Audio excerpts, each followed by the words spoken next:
പാലക്കാട് പട്ടാമ്പി വല്ലപ്പുഴയിൽ നിന്ന് കാണാതായ 15-കാരിക്കായി തിരച്ചിൽ തുടരുന്നു. ചൂരക്കോട് സ്വദേശി ഷഹനാഷറിന്റെ കൂടെ യാത്ര ചെയ്തയാളുടെ രേഖാചിത്രം പോലീസ് പുറത്തുവിട്ടു.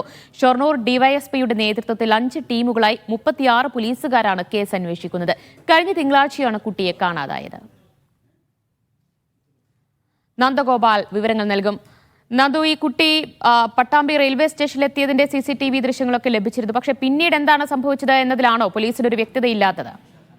ഇപ്പോഴും പോലീസ് ഈ അന്വേഷണം നടത്തിക്കൊണ്ടിരിക്കുകയാണ്. കഴിഞ്ഞ 15-കാരിയെ 5 ദിവസമായി കാണാതായിട്ടും ഇപ്പോഴും കാര്യമായ വിവരങ്ങളൊന്നും തന്നെ ലഭിച്ചിട്ടില്ല. ഏറ്റവും ഒടുവിൽ ഷഹന ഈ പട്ടാമ്പി റെയിൽവേ സ്റ്റേഷനിൽ നിന്നും യൂണിഫോം മാറ്റി പോകുന്ന ഒരു ദൃശ്യം മാത്രമാണ് ലഭിച്ചത്. ഇതിനെ അടിസ്ഥാനമാക്കിയുള്ള ഒരു അന്വേഷണം നടക്കുന്നുണ്ട്. 5 ടീമുകളായി 36 പോലീസുകാരാണ് ഈ കേസ് അന്വേഷിക്കുകയും ചെയ്യുന്നത്. ഏറ്റവും ഒടുവിലെ പ്രധാനപ്പെട്ട വിവരം ഈ കുട്ടിക്കൊപ്പം മറ്റൊരാൾ കൂടെ യാത്ര ചെയ്തിട്ടുണ്ട് എന്നുള്ളതാണ്. ഇയാളുടെ രേഖാചിത്രം ഇപ്പോൾ പോലീസ് പുറത്തു വിട്ടിട്ടുണ്ട്. ഇയാളാണ് കുട്ടിക്കൊപ്പം യാത്ര ചെയ്തത് എന്നുള്ളതാണ് പോലീസ് മനസ്സിലാക്കുന്നത്.